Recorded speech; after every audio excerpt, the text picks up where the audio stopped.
Bonjour et bienvenue à ce nouvel épisode d'Only Finance, un balado qui traite de sujets tournant autour de la finance, de près ou de loin. On invite soit des experts, des invités qui viennent nous partager leur expertise ou leur expérience. Je suis Caroline Charret, propriétaire de Services financiers Caroline Charret. C'est un cabinet de services financiers et je fête ce mois de juin, en fait, mes 13 années dans le domaine financier. N'hésitez pas à nous suivre d'ailleurs là, sur nos différents médias sociaux ou même à vous abonner là, sur notre chaîne YouTube. Ça nous aide toujours à grandir et à aller toucher le plus de personnes possible. Donc aujourd'hui, on aborde un sujet incontournable en finance, à mon avis, qui touche justement les entrepreneurs et les professionnels. Donc on va parler de l'assurance vie comme un outil fiscal principalement. J'ai comme invité, en fait, c'est Benoît Charret, avocat fiscaliste reconnu pour son expertise en planification successorale et en stratégie fiscale corporative. Donc, pourquoi est-ce qu'on veut parler d'assurance vie? Bien, parce que l'assurance vie, c'est souvent perçu comme vraiment juste une protection au décès, mais elle a aussi un rôle stratégique à jouer dans une planification financière et fiscale. Donc, sans plus tarder, on va inviter notre invité à venir nous parler de ça.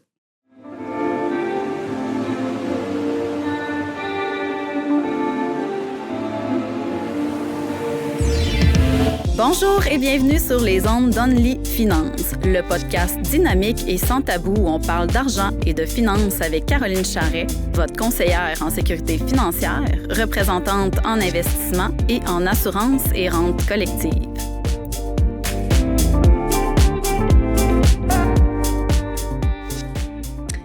Salut Benoît, comment ça va? Ça va très bien, toi? Merci, ça va bien. Merci d'avoir accepté de venir. Là. Je sais que t'es pas de Québec, donc t'es plus dans la région de Montréal et environ, si je me souviens bien. Là, je sais pas si t'es sur Rive-Sud ou Rive-Nord. Ouais, Rive-Sud. Rive-Sud, c'est un bon choix. Moi, si j'avais à déménager dans cette région-là, je prendrais la Rive-Sud. Pour venir à Québec, c'est parfait, je dirais. C'est ça, exactement. Fait qu'avant de rentrer là, dans le vif du sujet, pardonne-moi, est-ce que tu pourrais te présenter? Tu sais, dans l'intro, là, j'ai juste dit ton nom, j'ai dit que tu étais avocat fiscaliste, là, mais j'ai rien dit de plus. Fait que ton parcours, qu'est-ce qui t'a apporté, excuse-moi, vers la fiscalité, où tu travailles maintenant, qu'est-ce que tu fais, c'est quoi ton rôle là, plus précisément? Ben oui, absolument. Donc, j'ai fait mon bac en droit à l'Université de Montréal, puis ma maîtrise en droit fiscal au HEC. Ensuite, je travaillé 2 ans dans un cabinet où j'ai fait mon stage en fiscalité directement, 3 ans dans un cabinet comptable, puis ça fait depuis 14 ans que je travaille pour Canada Vie. Parce que quand je suis arrivée à Feu Financière Liberté 55, tu venais d'arriver, je pense. Pas mal, oui. Je suis arrivé en 2011. OK. Oui. Fait que le temps passe vite. Oui. Ouais. Puis là, maintenant, là, tu travailles avec Canada Vie, en fait. Exact. Puis ton rôle exactement, c'est quoi ton day-to-day? Parce que, tu sais, je te pose souvent des questions fiscales, là, mais tu sais, dans une journée ou dans une semaine, là, ça ressemble à quoi un peu ton rôle? Oui, fait que, en fait, c'est ça. Je suis l'avocat fiscaliste chez Canada Vie. Donc, mon rôle, c'est d'aider les conseillers avec mon expertise au niveau du droit et de la fiscalité. Donc, apporter soit ma plus-value sur un dossier ou ma plus-value au conseiller directement. Je te dirais qu'il y a 3 fonctions principales sur lesquelles mon quotidien se base. Dans le fond, la première chose, c'est travailler vraiment sur des dossiers. Ensuite de ça, il y a répondre à des questions fiscales. On va peut-être en parler tantôt, là, des questions sur des transferts de police, des trucs comme ça. Puis, évidemment, on me demande beaucoup de faire des conférences, dans le fond, présenter devant des groupes, donc au sujet du droit, de la fiscalité, etc. Je te dirais qu'une journée typique, c'est une combinaison de ces 3 affaires-là. OK, parfait. Fait que ça donne une idée un peu pour les gens qui nous écoutent là, de qu'est-ce qu'un fiscaliste auprès d'une compagnie d'assurance peut faire. Tantôt, je m'en venais là, enregistrer, puis ça n'a pas trop rapport, mais je me disais, toi, est-ce que tu es juste pour le Québec ou il y en a-tu plusieurs fiscalistes? J'imagine que oui, là, mais... Fait que ça, moi, je suis le seul au Québec pour Canada Vie. OK, c'est ça. Tout le Québec. Tout le Québec, OK. Exact. Donc, tu sais, oui, j'ai quand même une belle panoplie là, de gens qui ont accès à mes services, disons ça comme ça. Puis dans mon rôle à travers le Canada, je pense qu'on est 8 ou 10, là, essentiellement un par province, sauf exception en Ontario, il y en a plus, puis en Saskatchewan, il n'y en a pas, mettons. Là, mais... Oui, OK. Ouais. Fait que, c'est ça, des avocats ou comptables, dans le fond, dans mon rôle. Oui, exactement. Parce que, tu sais, je me dis, tu rencontres des fois les clients des conseillers, là, fait que tout le Québec, tu peux pas tout le temps te libérer, j'imagine, aussi facilement que ça. Exact. Mais Surtout avec le quand temps, t'as de la route à faire. Ouais, mais on a réussi à trouver réussi à trouver des belles façons de Ouais. travailler, puis ça fonctionne super bien. OK. Parfait. Fait que là, aujourd'hui, on va parler d'assurance vie. Le sujet principal, je pense que tu abordes souvent, justement, dans ton travail. Bon, ben pour les gens qui nous écoutent, là, je t'apprends rien, bien évidemment, mais tu sais, l'assurance vie, il y a plusieurs types d'assurance vie. Donc, si je me concentre plus particulièrement sur les deux grandes familles, ce que j'explique souvent là, à mes clients, bien, on a l'assurance vie temporaire et l'assurance vie permanente. Et l'assurance vie temporaire, en fait, ça le dit, là, c'est pour des besoins temporaires. Fait que tu sais qu'ultimement, tu n'auras pas besoin nécessairement de cette assurance vie-là toute ta vie. Donc, ça va être beaucoup plus abordable, en fait, là, d'aller vers un produit temporaire pour couvrir ces besoins-là. Ça peut être dans une stratégie à long terme aussi, là, comme j'explique à des clients, des fois des clients qui vont commencer par du temporaire pour éventuellement aller vers du permanent. On peut penser à ceux qui se partent en affaires. Là. Souvent, quand j'ai beaucoup de gens d'affaires qui se partent en affaires, des fois, ils n'ont pas les sous pour se couvrir en assurance vie permanente tout de suite. Fait qu'on peut mettre en place une assurance vie temporaire dans le but ultime de faire les concepts qu'on va parler tantôt. Fait qu'au moins, ils sont protégés. Leur garantie d'assurabilité, comme on appelle là, dans nos termes à nous, garantie d'assurabilité, c'est vraiment pour les gens qui nous écoutent, en fait, c'est que ton état de santé, tu vas jamais être aussi jeune et en bonne santé qu'aujourd'hui. Fait que quand tu fais ta démarche pour une demande d'assurance, ben en fait, ça va être basé sur ton état actuel. Par la suite, une fois que tu es accepté, mettons, je dis n'importe quoi, là, mais pour 1 million d'assurance, ben autrement dit, ce 1 million-là, après, peut être converti. Là, je parle auprès de Canada Vie parce qu'on va parler des produits de Canada Vie.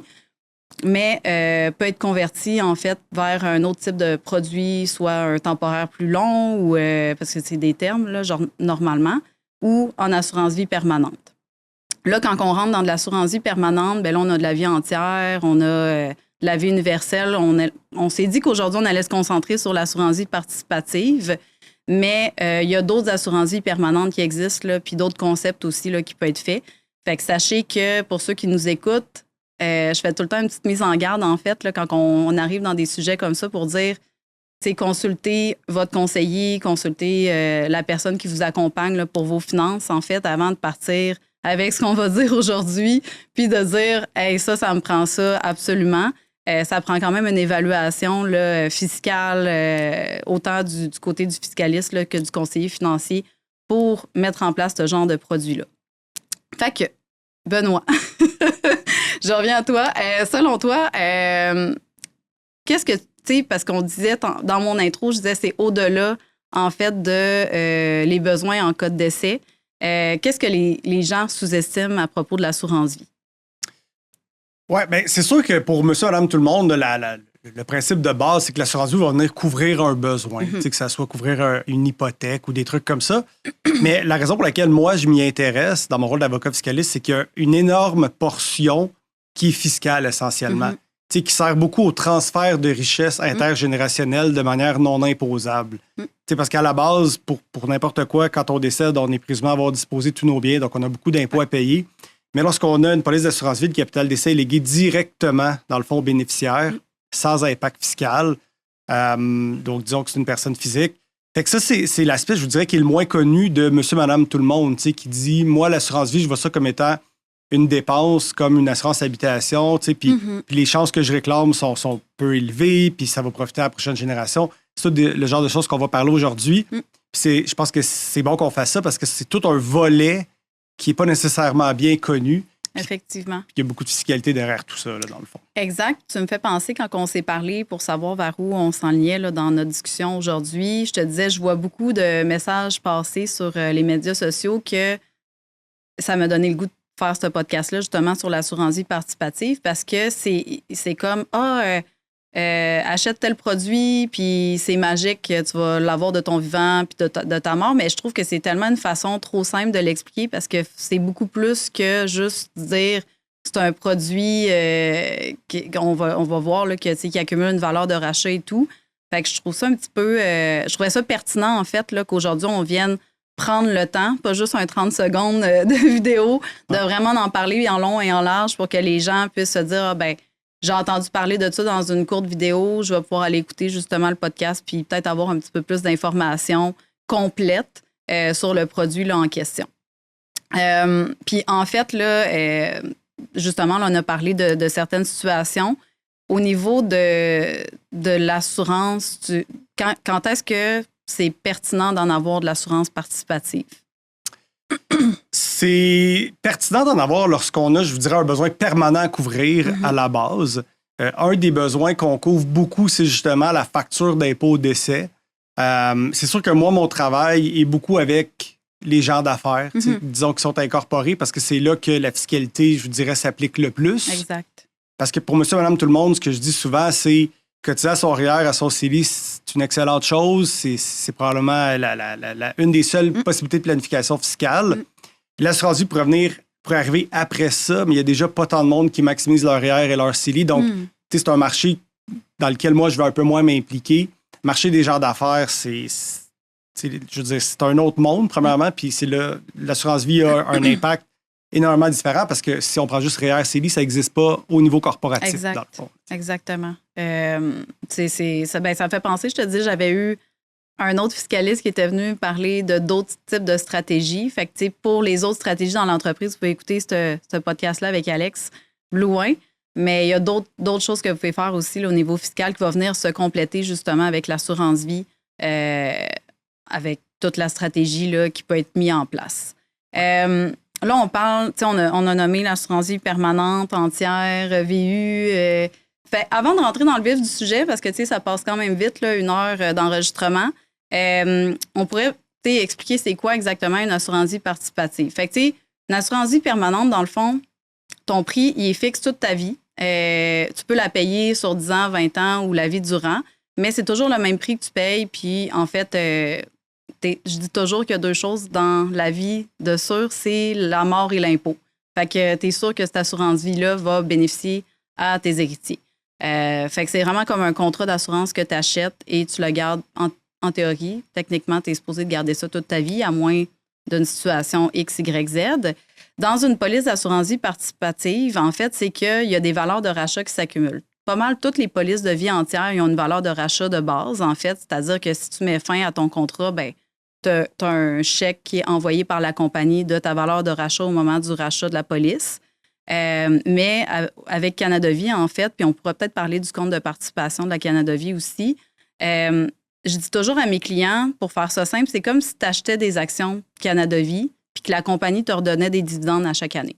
Fait que je garde ça le plus simple possible. Et là, tu as une valeur de rachat, en fait, qui va être ta valeur de rachat de base plus tes dividendes qui vont être versés. Puis, tout ce qui est accumulé à l'intérieur de tout ça, ben, c'est à l'abri de l'impôt. Et tu peux même rajouter l'option de dépôt supplémentaire. On pourra en parler si tu veux rentrer dans ce sujet-là aussi, mais ça permet de mettre encore plus d'argent dans ta police d'assurance vie. Tu as ton autre volet qui est la prestation d'essai. Prestation d'essai qui est croissante parce que, étant donné qu'on accumule des dividendes, ben, en fait, ça fait que la police, au moment du décès, croît aussi. Fait que je pense que t'avais-tu quelque chose à rajouter sur ce que j'ai dit? C'est une belle introduction à l'assurance participante, je vous dirais. Oui, c'est ça. Fait que je pense que c'est peut-être un petit peu plus complexe que ça, mais pour les gens qui nous écoutent, c'est la meilleure façon que je pense qu'il pourrait être expliqué. Puis, c'est là que, justement, rentrent en ligne de compte les stratégies fiscales qui peuvent être faites grâce à la valeur de rachat. Mais en fait, il y a plusieurs stratégies fiscales qui peuvent être faites, tant au niveau de la valeur de rachat que pour la planification successorale. Fait que là, je te laisse aller là-dessus. Oui, bien, effectivement.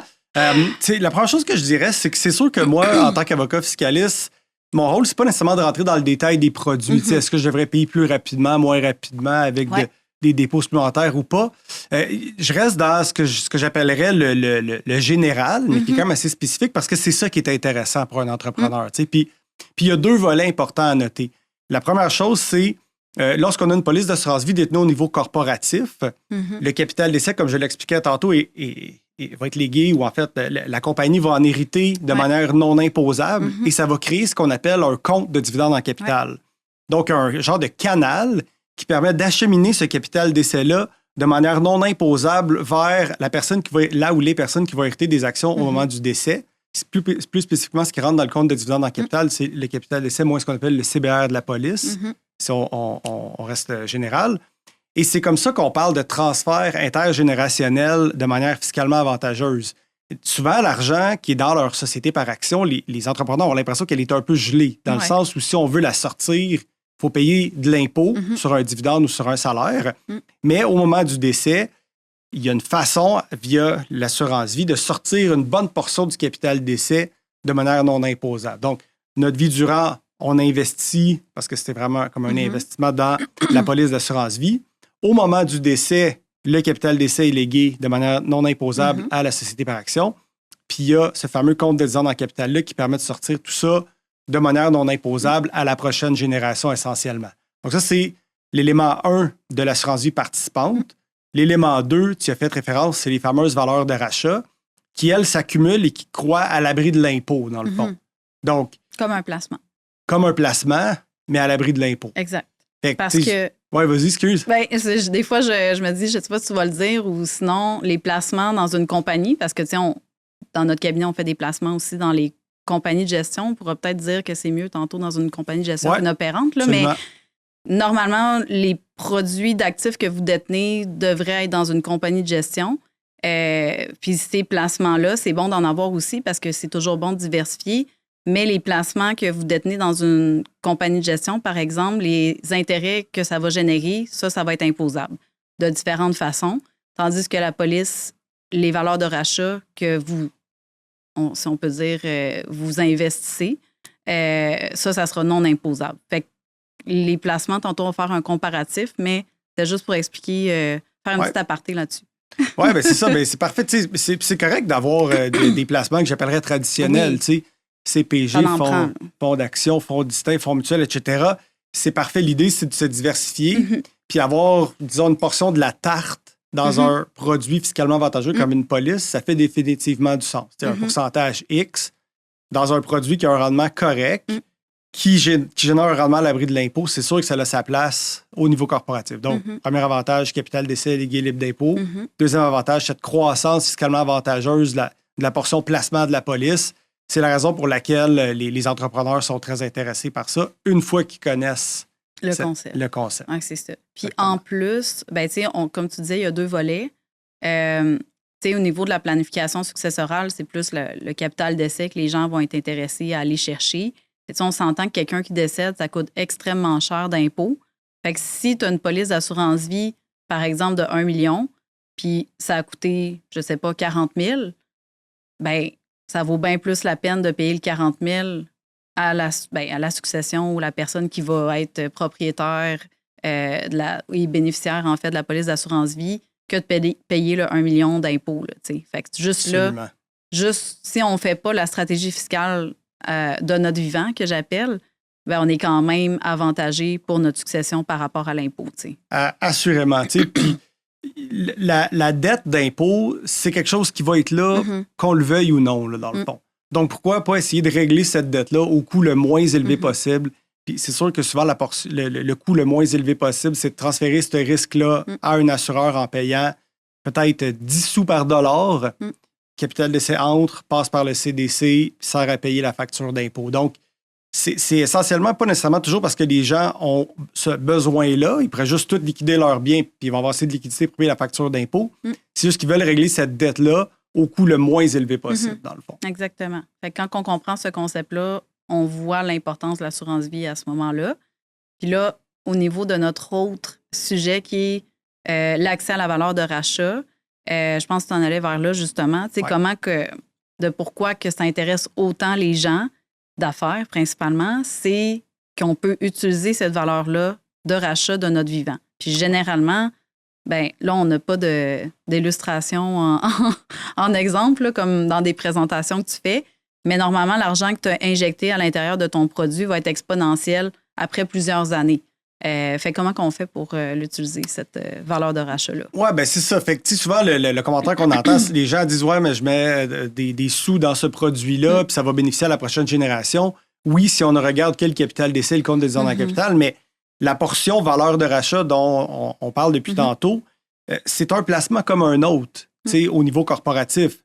Il y a essentiellement 3 façons d'accéder à cette valeur-là. Il y en a une qui est plus populaire que les autres. Je vais y arriver dans quelques instants. Mais j'aime dire que la façon la plus simple, c'est de dire j'annule ma police, puis une semaine après, on fait le chèque égal à la valeur de rachat. Exact. Ça, c'est la moins bonne façon, mais c'est une façon. Ça se fait. C'est ça. Sinon, l'autre façon que j'expliquerais simplement, c'est de dire à un banquier ou à une institution financière, prends ma police en garantie, tu te repaieras au moment du décès, puis entre-temps, prête-moi basé sur la valeur de rachat de mon contrat. Donc, un prêt, évidemment, ça n'engendre pas de conséquences fiscales. Lorsqu'on réhypothèque notre maison et qu'on reçoit un capital, il n'y a pas d'impact fiscal relié à tout ça. Donc, la société par action, par exemple, reçoit le prêt, peut réinvestir à gauche et à droite dans différents éléments. Habituellement, on va quand même payer l'intérêt chaque année à l'institution financière. Ça peut être capitalisé, notamment, disons, si on est plus âgé puis on est plus près de notre espérance de vie.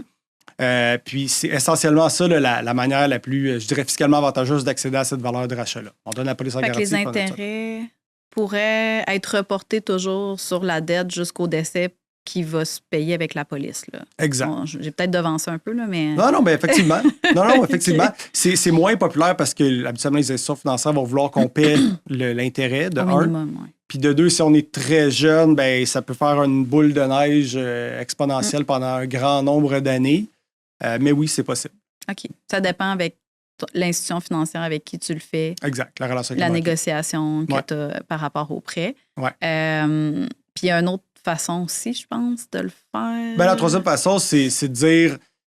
Ça arrive souvent lorsque des gens ont besoin à court terme, dans le sens où faire la tarification avec l'institution financière pour obtenir un prêt, ça peut prendre quelques semaines des fois, tu sais. Mais si quelqu'un, sur le coup, a un projet, il peut dire « Prêtez-moi sur ma valeur de rachat en, je sais pas, c'est quoi le délai, 2-3 jours. On va recevoir un chèque, on va faire notre achat.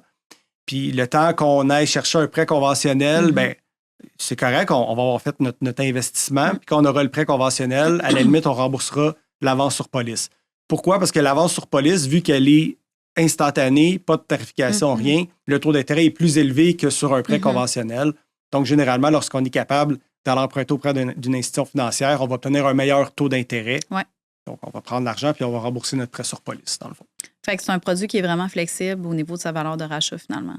Tu peux autant, dans le fond, tu peux autant emprunter auprès d'une institution, tu peux l'utiliser rapidement, en fait, là, par ta propre valeur de rachat avec l'entente avec l'assureur, en fait. Ouais. Ou tu peux racheter aussi complètement ton contrat, mais tu sais, c'est pas... Il y a tellement des plus belles façons de l'utiliser, juste racheter ton contrat. Puis, tu sais, on avait eu cette conversation-là. Tu sais, il y avait comme deux façons de le faire pour l'utilisation quand on se fait financer, justement, là, par une banque, soit au niveau de la corporation ou soit au niveau même personnel. Ouais. Puis là, ben, je pense qu'il y a deux façons de voir les choses aussi, ou dépendamment de la situation. Est-ce que tu peux en parler un petit peu Absolument. Du prêt? Absolument. Donc, tu sais, comme on le mentionnait tantôt, la majorité des dossiers dans lesquels moi je m'implique, la police va être détenue au niveau corporatif, dans le fond. Ouais. Généralement, au dos d'une société de placement, on va en reparler tantôt rapidement. Je vous dirais que la façon standard, disons que la société de placement a... Parlons pas d'une police d'assurance, mais un immeuble, va donner l'immeuble en garantie, puis va obtenir un prêt dans la société, puis à la limite, va acheter un autre immeuble. Donc, la première façon d'accéder à la valeur de rachat de notre police, c'est la même chose. Je donne ma police en garantie, j'obtiens un prêt au niveau corporatif, puis si j'ai besoin de l'argent pour payer mon coût de vie personnel ou pour finir de payer mon hypothèque, bien, je me verse un salaire ou un dividende. Au niveau fiscal, il y a une petite particularité qui peut faire en sorte que l'intérêt sur le prêt est déductible. Pourquoi? Parce que j'ai emprunté pour verser un dividende à mon actionnaire. C'est de manière générale une fin admissible pour déduire l'intérêt. Donc, ça, c'est la première façon d'accéder à la valeur de rachat. J'obtiens un prêt au niveau corporatif puis je verse un salaire ou un dividende à mon actionnaire. La deuxième façon, ce serait de dire, je donne ma police qui est détenue au niveau corporatif à l'institution, mais le prêt va être versé directement à l'actionnaire, dans le fond. Par contre, ce qu'il ne faut pas oublier, c'est, dans ce cas-là, la position de l'Agence du revenu du Canada, c'est de dire qu'il faut payer un frais à notre société par action parce qu'elle a garanti un de nos prêts personnels, dans le fond. OK. Ce frais de garantie-là est imposable pour notre société par action, mais on évite essentiellement l'impôt sur le dividende. Et Ben, l'intérêt n'est pas déductible dans ce cas-là parce que, à moins qu'on prenne l'argent et qu'on l'investisse ailleurs, le frais d'intérêt ne sera pas déductible dans ces situations-là. Okay. Moi, je vais être bien honnête avec vous, la première façon, je l'aime beaucoup plus que la deuxième façon, mais c'est quelque chose qui existe. Est-ce que l'Agence du revenu du Canada va aimer cette deuxième façon-là à long terme? Toujours, ouais. On ne le sait pas, mais la première façon, elle est beaucoup plus sécure, si je pourrais m'exprimer ici au niveau fiscal. On va toujours pouvoir donner un immeuble en garantie pour obtenir un prêt. Donc, on va toujours pouvoir donner sa police pour obtenir un prêt. Puis, tu sais, à la base, lorsqu'on a d'autres actifs, comme je l'expliquais tantôt, des CPG, des actions, on ne les donnera pas nécessairement en garantie pour obtenir un prêt personnel. Donc, pourquoi on ferait ça avec la police? Je ne sais pas trop, mais sachez que les deux façons sont possibles. Ouais. Puis, de toute façon, comme je dis tout le temps à mes clients, parce que c'est quelque chose qui se fait à long terme. Là, tu peux pas communiquer pas avec moi demain pour dire j'ai une police participative, j'ai un projet l'année prochaine. Ça ne marchera pas. Parce qu'il faut quand même que tu laisses le temps à ta valeur de rachat de se construire dans ta police d'assurance vie. Fait que, tu sais, moi, tout le temps, ça prend au moins 10, 15, 20 ans, tu sais, avant que vraiment. Puis, là, on n'a pas parlé des options de dépôt supplémentaires, mais c'est pour ça que je donne des tranches. Là, mais, tu sais, même 20 ans avant de pouvoir utiliser ce genre de concept-là. Là. Fait que, tu sais, il faut savoir qu'il faut être patient. Puis là, il y a plusieurs produits puis des stratégies pour accumuler plus rapidement. Mais c'est un produit, il faut quand même être patient avec lui. Là. Absolument. Il y a une bonne portion du rendement qui est basée sur le fait qu'il n'y a pas d'impôt qui est payé chaque année sur l'augmentation de la valeur de rachat. Donc, ça aussi, ça a un effet boule de neige à long terme. Puis c'est ce qui fait en sorte qu'après 10, 15, 20 ans, la valeur de rachat, elle est importante, puis elle est intéressante à accéder. Mais justement, j'ai souvent l'habitude de dire quelle va être la fiscalité dans 10, 15, 20 ans. Est-ce que l'ARC va toujours aimer qu'on donne un actif corporatif en garantie pour un prêt personnel? On ne le sait pas nécessairement. Fait que ça existe aujourd'hui, mais quand on va avoir accumulé suffisamment d'argent, est-ce que les règles vont avoir changé? Le contrat n'aura jamais changé. Par contre, il va toujours être possible d'aller chercher directement. Tu sais, moi, c'est toujours ça que je dis à mes clients. Là, peu importe qu'est-ce qui va changer dans le futur, parce que c'est pas juste l'assurance vie là, que la règle peut changer, c'est sur tous les concepts fiscaux qu'on connaît au complet. Fait que si on prenait aucun produit financier parce qu'on se dit d'un coup que la règle change, ben on ferait rien au niveau fiscal, tout simplement.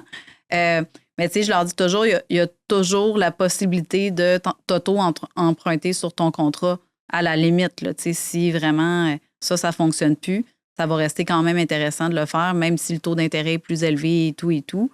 Il y a toujours cette option-là parce que le contrat, du moins avec Canada Vie, c'est un contrat qui est garanti, non résiliable. Fait qu'ils n'ont pas le choix de maintenir les clauses du contrat, finalement. Ah, absolument. Puis même si les produits changent, la fiscalité change, c'est arrivé en 2017, il y a quand même des règles grand-père qui font en sorte que tout ce qui s'est produit avant est grand-périsé, comme on dit. Exactement. On n'a pas beaucoup parlé de... Bon, on a dit qu'on allait en parler, tu sais, comment... Parce que les dividendes ne sont pas garantis. La valeur de rachat de base est garantie, mais les participations, finalement, tu sais, j'appelle ça des dividendes, là, mais le vrai terme est plus les participations ne sont pas garanties au contrat. Il y a des fois des clients qui peuvent dire « Ah, mais là, c'est pas garanti, ça ne sera jamais versé. » C'est quoi la garantie? Pas la garantie, mais tu sais, c'est quoi que tu pourrais leur dire de rassurant par rapport au versement des participations? Bien, c'est sûr que ce que je peux dire, c'est que Canada Vie, ça a été la première compagnie d'assurance au Canada qui a parti ce type de produit-là. Puis il y a eu des dividendes à chaque année depuis, je pense, c'est 175 ans, là, le chiffre. Première guerre mondiale, Deuxième guerre mondiale, crise financière, crise du pétrole, etc. Il y a toujours eu des dividendes versés chaque année. Puis il y a une bonne portion de ça qui est due au fait que, par exemple, chez Canada Vie, il y a 70 du compte qui est investi dans des titres à revenus fixes qui, bon an, mal an, va verser un revenu, dans le fond, dans le compte. Quand je parle du compte de participation, là, la façon, c'est qu'on investit dans le compte de participation, puis à chaque année, il y a du rendement qui est fait, puis ce rendement-là est redistribué aux détenteurs de police. Donc, bon an, mal an, il y a toujours eu un dividende qui a été versé dans ces produits. C'est quoi on est rendu à combien le compte de participation? Près de 60 milliards. Okay. C'est le plus gros au Canada. Là, ça prendrait une méchante affaire pour pas que ça soit versé. Là, ça serait sûrement la fin du monde. En tout cas, je sais pas, mais ce qui est sûr, c'est qu'on serait probablement je sais pas, là, je parle probablement pas à travers mon chapeau, mais presque en disant que si Canada Vie ne verse pas de dividendes, il y a probablement une bonne portion d'autres assureurs qui n'en verseront pas non plus. Exact. Là, mais ça n'a jamais arrivé, puis ça serait quand même surprenant là, que ça l'arrive aussi. Il y a peut-être juste une chose que j'ajouterais, c'est que, je vous le disais, il y a 70% qui est investi dans des titres à revenus fixes.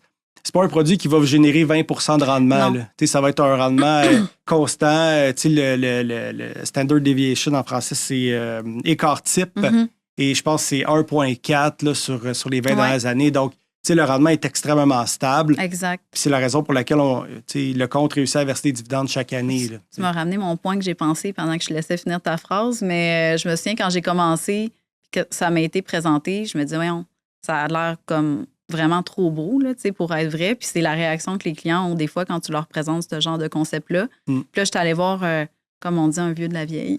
OK. Pour y dire, j'ai dit, toi, t'en as-tu des contrats de même dans tes clients? Puis il dit, ouais. J'ai dit, puis ça donne-tu pas mal ce que t'avais dit, là, 20 ans, 30 ans? Puis il dit, oh, ouais. Puis là, il me sortait ses affaires, puis tout ça. Puis c'est quasiment la même affaire. Fait que j'étais comme, OK, tu sais, ça a fait du sens, tu sais, puis ça m'a comme convaincu, tu sais, en même temps, parce que tu reçois tellement d'informations, puis tu te dis... Puis, tu sais, même les clients, des fois, ils sont comme, ben, y a-tu comme une twist, tu sais, à ça? Parce que effectivement, c'est un concept extraordinaire, mais il faut que les gens comprennent vraiment comment que ça fonctionne, tu sais, pour vraiment bien l'assimiler. Puis, tu sais, des fois, on entend souvent, ben c'est pas, justement, tu as parlé c'était du revenu fixe principalement et tout, fait qu'ils sont comme, ben c'est pas tant un bon investissement, tu sais, je pourrais mettre ça dans des placements en 100% en actions, dans les fonds que j'ai déjà avec toi, puis je vais faire pas mal plus d'argent que dans ma police d'assurance vie. Là-dessus, j'aurais deux réponses. En fait, la première, c'est sûr que l'assurance vie va remplacer généralement la portion revenu fixe d'un portefeuille. Donc, quelqu'un qui serait 100% revenu variable, bon, peut-être qu'il pourrait se dire que le rendement sera un rendement de 5% pour lui, c'est peut-être faible, mais quand il va faire 5% l'année où ses actions vont faire du moins 20, comme en 2008, il va être content d'avoir fait son 5%. Ça, c'est un. Puis deux, à l'abri de l'impôt, juste le fait que ce soit à l'abri de l'impôt, ça donne un rendement intrinsèque parce que un gain en capital sur le marché boursier ou un revenu dividende sur lequel il faut payer de l'impôt, ben c'est sûr que ça ampute le rendement, dans le fond. Donc, premièrement, je pense que tout le monde devrait avoir une pension revenu fixe. Ouais. Puis lorsqu'on regarde la pension revenu fixe, c'est sûr qu'avoir une portion de ces revenus fixes-là investis dans un produit financier comme l'assurance vie, dont la valeur croît à l'abri de l'impôt, c'est sûr que c'est intéressant, là, dans le fond. Effectivement, parce que c'est ça qu'on se parlait l'autre fois. Je disais, bien, on ne dit pas de tout mettre dans l'assurance vie, là, bien au contraire. Moi, je prône vraiment la diversité là, dans les actifs. Tous les produits financiers ont leur place, en fait. Il faut juste comme bien les instaurer. Mais justement, l'assurance vie, cette portion-là peut être considérée comme la portion du revenu fixe. C'est quelqu'un qui est, mettons, 80 actions, 20 revenu fixe, bien, son 20 pourrait être l'assurance vie, puis son 80 pour être les placements réguliers, mettons, je vais dire ça comme ça. Ouais. Puis, il ne faut pas oublier que, tu en as parlé un petit peu, là, puis j'en ai parlé aussi, là, mais l'intérêt est imposable dans la société. Puis, en plus, quand tu te la verses personnellement, tu es réimposé aussi. Ouais. Fait que c'est comme une double imposition, là, je dirais, là, mais il y a sûrement un crédit qui s'installe à quelque part, là, mais il y a quand même deux impositions qui se font de façon différente, deux étapes. Parce que, à moins que tu ne veuilles pas utiliser du tout l'argent de ta compagnie de gestion, là, mais normalement, c'est comme leur fonds de retraite aux entrepreneurs, leur compagnie de gestion. Ouais. Fait que, tu sais, déjà là, en partant, c'est comme si tu avais un REER, finalement, dans ta compagnie de gestion. Tu es à l'abri de l'impôt, puis tu vas être imposé peut-être une fois, dépendamment c'est quoi le concept que tu utilises, dans le fond, pour récupérer cette valeur de rachat-là. Ça se peut que tu aies d'autres concepts, puis on verra dans 20 ans sur les nouveaux produits, mais tu vas être peut-être moins imposé, en fait, sur ta police d'assurance vie que sur tes placements. Oui, parce que le rendement croît à l'abri de l'impôt, mais ça amène quand même un élément qui est quand même assez important. Puis on en parlait un peu tantôt. Le rendement est intéressant, mais il ne sera jamais à la scène près, comme on dit, égal à l'illustration. S'il y a une chose sur laquelle on est sûr, c'est que ça ne sera pas dollar pour dollar. Si on regarde l'illustration aujourd'hui, puis dans 15 ans ou dans 10 ans ou dans 20 ans, l'illustration sert juste à donner une approximation de ce à quoi pourrait ressembler la valeur de rachat et de capital d'essai. Mais il y a c'est à peu près 100% de chance que ce ne soit pas au dollar près exactement ce même montant. Ouais. Fait que dans le fond, il y aurait beaucoup de choses encore à élaborer, mais comme on disait, le temps est un facteur important dans le podcast. Comment qu'on fait pour évaluer ses besoins? Parce que là, on a parlé vraiment de les stratégies. J'ai des clients, j'en ai un qui m'a appelé, je vais peut-être te reparler hors caméra, là, mais hier, il me dit là, ça m'en prend une autre police permanente, puis là, je vais faire telle affaire. Là, j'étais comme OK. Mais là, j'ai dit, tu n'auras pas la valeur de rachat tout de suite, comme on disait tantôt.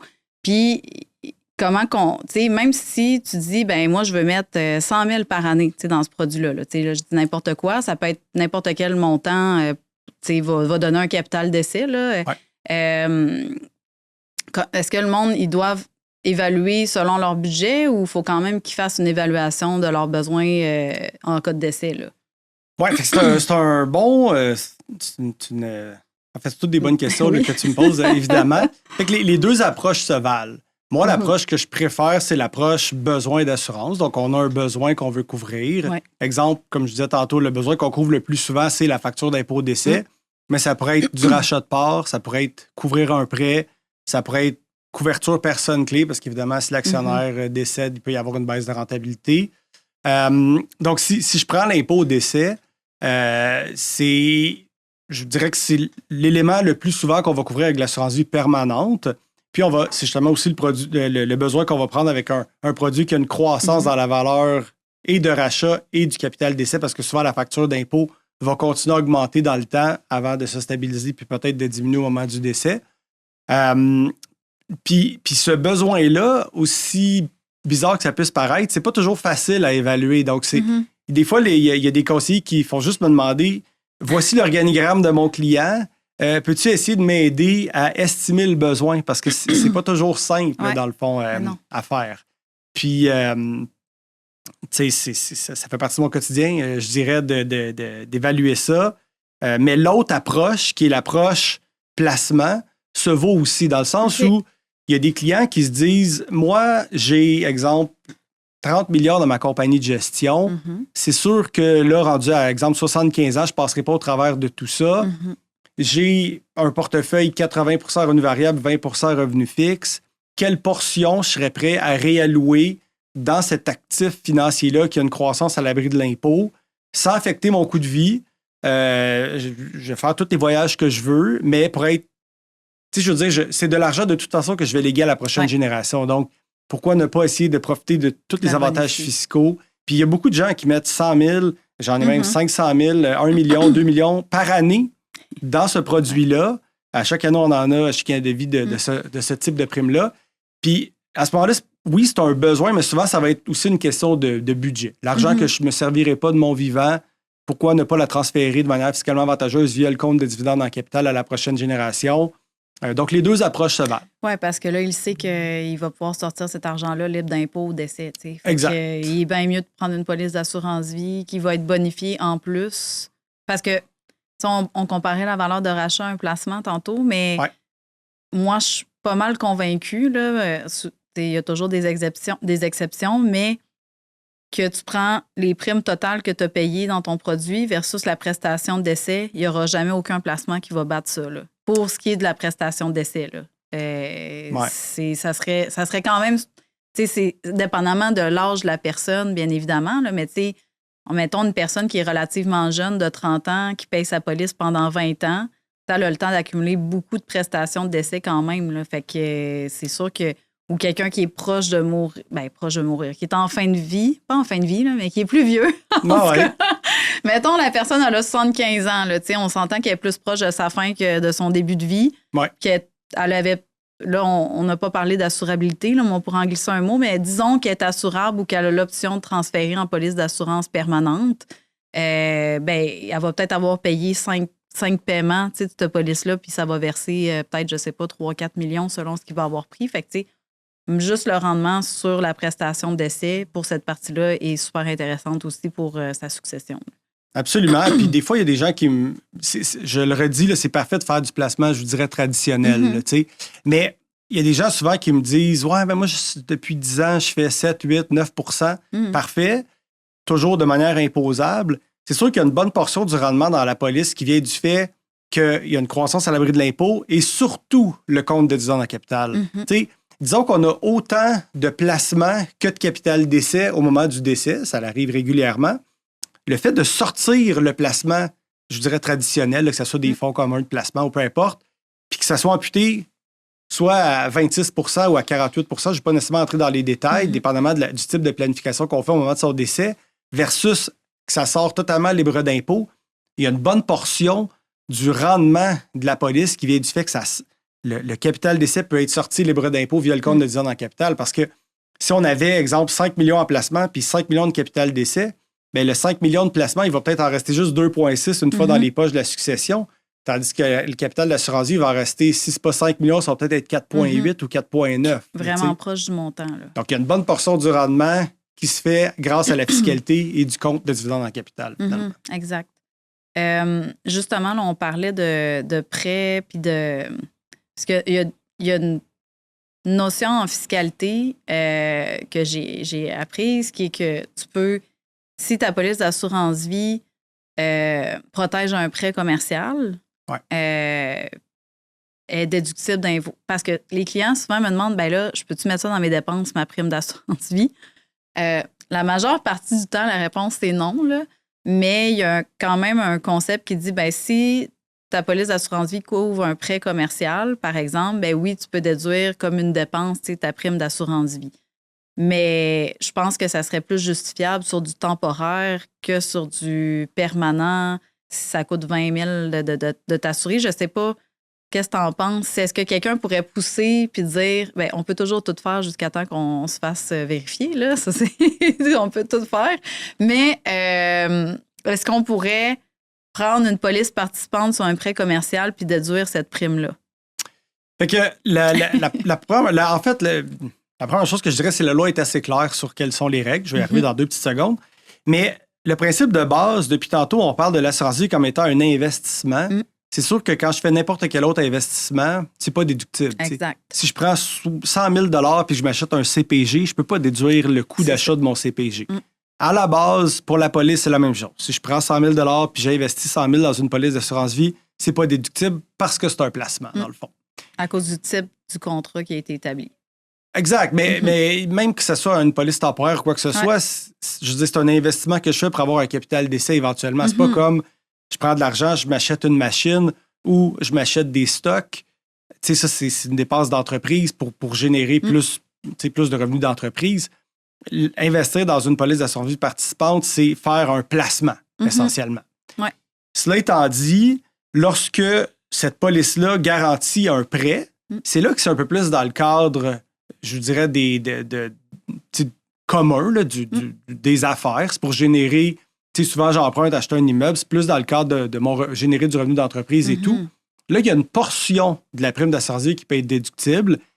Et ça, c'est le moindre entre la prime et ce qu'on appelle le coût net d'assurance pure, qui est le coût temporaire 1 an.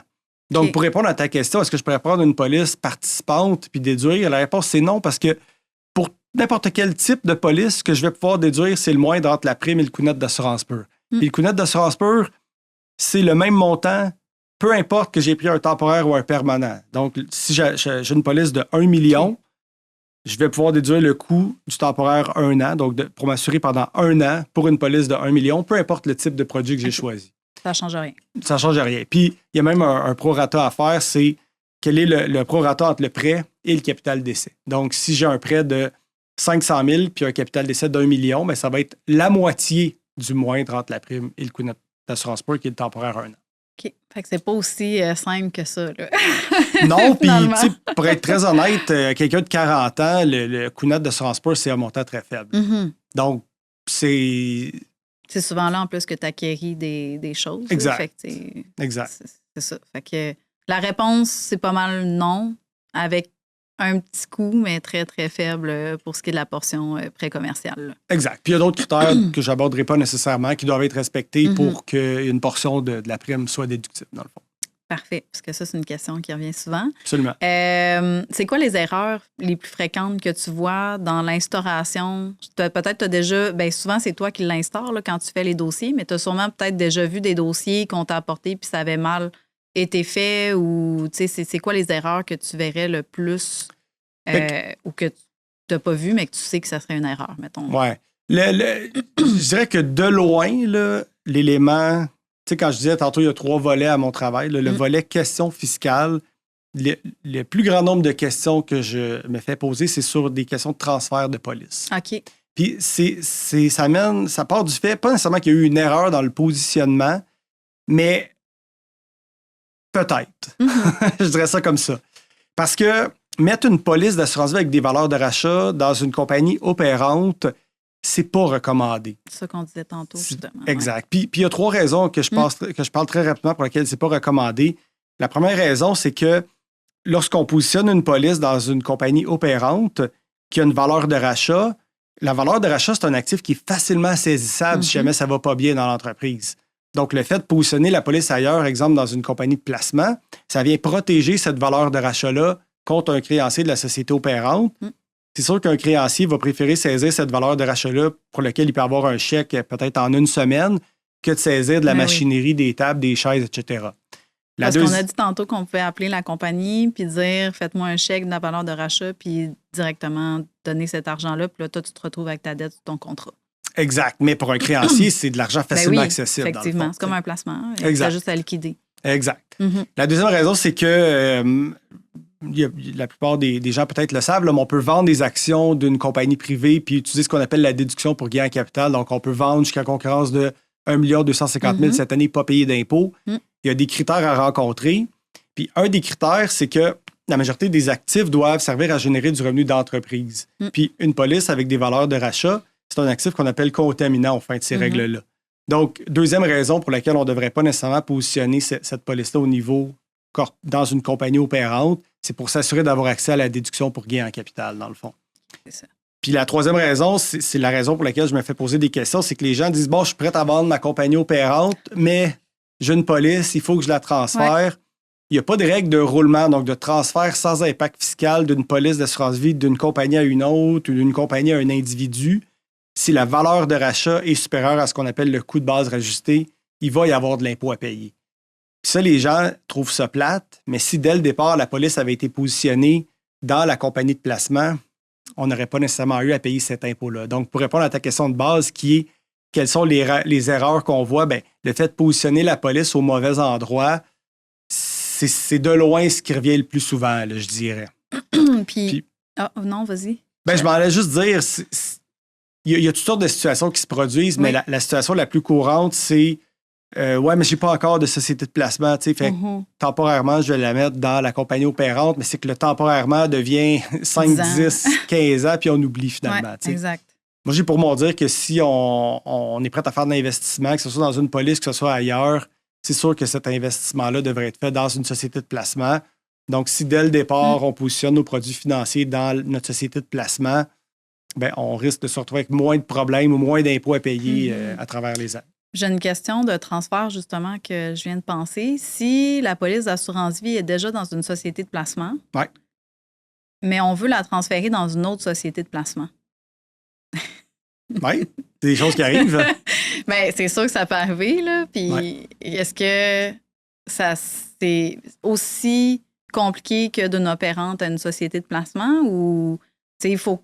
Moi, je pense que, dans le fond, la nouvelle société doit acheter le contrat d'assurance à l'ancienne? Ça serait tout ça un peu le... Il y a plusieurs façons. Dans le fond, j'en nomme 4 très rapidement. La première façon, c'est compagnie 1 donne la police à compagnie 2. OK. Deuxième façon, la compagnie 1 vend à compagnie 2. Ça, c'est ce que tu mentionnes. On peut aussi transférer la police sous forme de ce qu'on appelle un dividende en bien. Donc, on déclare un dividende d'une compagnie à une autre. Au lieu de payer ce dividende-là en argent, on le paie par le transfert d'un bien qui est une police d'assurance vie. Ou la quatrième façon, c'est de dire je vais fusionner mes 2 compagnies de gestion ensemble. Okay. Puis là, la police va se retrouver dans la compagnie fusionnée. Okay. Les 3 premières façons, si la valeur de rachat est supérieure au coût de base rajusté, puis que c'est une transaction qu'on appelle avec lien de dépendance, donc entre 2 compagnies contrôlées par les mêmes personnes, ça va engendrer un impact fiscal. La quatrième façon, qui est la fusion, c'est une des rares exceptions qui fait en sorte qu'on puisse... En fait, il n'y a pas vraiment un transfert, c'est juste que la police se retrouve dans la nouvelle société qui est comme continuée, la société fusionnée. Là, il y aura pas d'impact fiscaux, mais sinon, il risque d'avoir des impacts. Comme, mettons, dans ma compagnie de gestion, j'ai pris des polices participatives pour ma famille. Puis là, si, mettons, ils ont des compagnies, ben là, il faudrait que je fasse une structure pour pouvoir leur transférer. Mais ça ne veut pas dire de ne pas le faire nécessairement. C'est juste qu'il faut savoir qu'il va falloir faire quelque chose au niveau fiscal pour que ça puisse être fait. Tu peux pas juste... Ben, en tout cas, tu peux... ça va se faire pareil, tu sais, mettons, dans le sens que tu peux pas juste appeler ton conseiller financier et dire « Je veux que ma propriété devienne telle autre compagnie ». Ça peut se faire sur papier, mais tu sais, il reste le bout fiscal à faire là, après. Là. C'est pas Canada Vie qui va appeler pour dire « Hey, t'as-tu fait non. ton transfert? » Exact. Puis, ben, tu sais, Canada Vie, s'il y a un gain sur police, elle va automatiquement émettre le feuillet fiscal, qui est généralement un T5. Mais il y a un autre volet qu'on n'a pas nécessairement parlé, c'est est-ce que j'ai accordé un avantage imposable, soit à un individu ou à une autre compagnie par... Si je donne la police d'une compagnie à un individu, ben je sors un actif corporatif à mon individu sans qu'il paie la valeur de cet actif-là. C'est sûr qu'il subit un avantage imposable qui est le deuxième volet de la question des transferts de police. Si je sors un immeuble à revenu en faveur de mon actionnaire, c'est la même affaire que si je sors une police d'assurance vie en faveur de mon actionnaire, ça va engendrer un impact fiscal pour l'actionnaire. Il faut juste être au courant que ça existe puis que ça ne peut pas juste être un transfert de même en disant je mets ça au nom de telle personne. Puis ça serait quand même une grosse erreur de ne pas aviser le client qu'il faut qu'il organise ses affaires avec par exemple un fiscaliste là, pour s'assurer que tout soit en règle là, auprès de la RC. C'est sûr que si le conseiller ne lui a pas dit que ce transfert-là va lui engendrer de l'impôt à payer, puis à la fin de l'année, il se retrouve avec un T5 de 10, 15, 50 000 ça risque d'être une belle surprise. Une mauvaise surprise, je dirais, pour le client. Effectivement. Il ne sera sûrement pas content. Non. Qu'est-ce qu'on pourrait dire par rapport à... qu'est-ce qu'on pourrait rajouter, dans le fond, par rapport à tout ce qu'on a parlé? As-tu des points importants que tu penses qu'il serait important de dire aux auditeurs qui nous écoutent? Ou on a quand même fait un petit tour, là, mais c'est tout de même.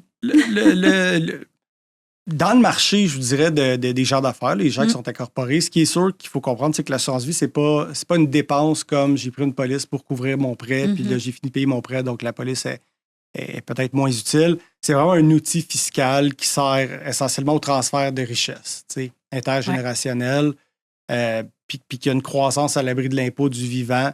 Il y a de plus en plus de Québécois, je dirais, qui l'ont compris puis qui utilisent très efficacement ce produit financier-là. Il va y avoir des transferts de richesse importants qui vont arriver dans les prochaines années. Puis c'est sûr que l'assurance vie joue un rôle important dans ces transferts-là fiscalement avantageux, je dirais. Effectivement. Puis, je disais dans mon intro que ça va faire 13 ans en juin. Là, c'est parce qu'on fait l'enregistrement au mois de mai, mais quand vous allez l'écouter, on va être en juin. On s'en fait plus parler que quand moi j'ai commencé. Puis, c'est pas 13 ans, ça c'est quand même rapidement passé là, dans une vie. Fait que même les plus jeunes, là, parce que Rosalie, elle a intégré le cabinet, puis il y a même des jeunes entrepreneurs, là, début vingtaine, qui lui en parlent déjà. Fait que ça, je trouve ça encourageant parce que c'est quelque chose, avant, quand personne n'en parlait, c'était comme, mais pourquoi tout le monde ne fait pas ça? Mais maintenant, de voir qu'il y a de plus en plus d'informations, que les gens sont plus au courant, je trouve ça le fun parce que ça amène une ouverture fiscale aussi de discussion avec les clients. Puis comme je disais tantôt, le but, c'est toujours de diversifier de toute façon là, les produits. Plus qu'on commande jeune, plus que ça va être en fait bénéfique pour le futur aussi. Absolument. Mais ça ne veut pas dire que si vous avez 55 ans puis vous écoutez le podcast, que vous ne pouvez pas faire de stratégie non plus. Là.